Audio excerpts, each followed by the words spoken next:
આજે બીજો દિવસ છે, છતાંય જુઓ તમે Godrej garden city lake city બની ગયું છે.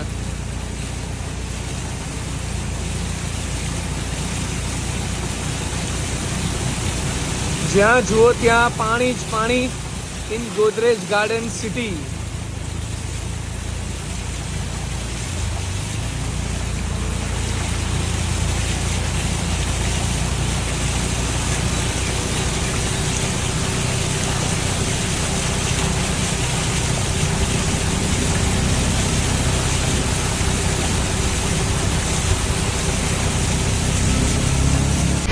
ભારે વરસાદ બંધ થઈ ગયો ને એને લગભગ 12 કલાક જેટલો ટાઈમ થઈ ગયો છે, પણ છતાંય ગોદરેજ ગાર્ડન સિટીમાંથી પાણી જવાનું નામ નથી લેતું.